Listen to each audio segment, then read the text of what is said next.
បច្ចេកវិទ្យាកាន់តែទំនើបសិស្សកាន់តែខ្ជិលសិក្សានិងពឹងផ្អែកទៅលើប្រព័ន្ធ AI អតីតគ្រូបង្រៀនភាសាអង់គ្លេសម្នាក់ដែលមានឈ្មោះថា Hannah បានចែករំលែកអំពីបទពិសោធន៍រយៈពេល3ឆ្នាំនៅក្នុងវិស័យអប់រំហើយបានធ្វើឲ្យមនុស្សជាច្រើនមានការព្រួយបារម្ភយ៉ាងខ្លាំងអំពីកុមារដែលមិនព្រមប្រឹងសិក្សាដោយខ្លួនឯងហើយពឹងផ្អែកតែលើបច្ចេកវិទ្យាជាពិសេសគឺបញ្ញាសិប្បនិម្មិតដែលហៅកាត់ថា AI នោះ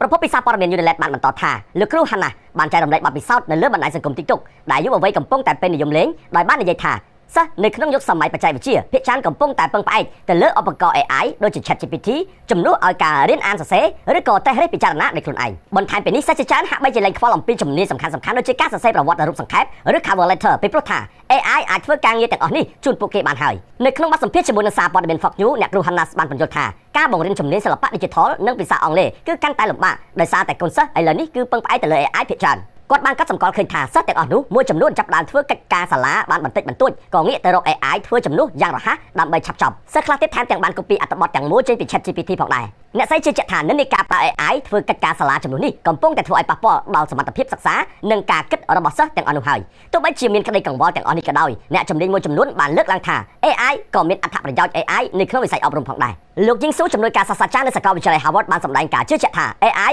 អាចជួយនៅក្នុងការសិក្សាផ្ទាល់ខ្លួននិងបង្រៀនសិស្សអំពីជំនាញដែលត្រូវបានចាំបាច់នៅក្នុងការរស់នៅប្រចាំថ្ងៃជាក់ស្ដែង AI អាចអានរឿងនិទានដល់កុមារហើយសួរសំណួរស្រដៀងទៅនឹងគ្រូបង្រៀនដើម្បីបង្កើននូវការយល់ដឹងនិងពាក្យថ្មីៗផងដែរ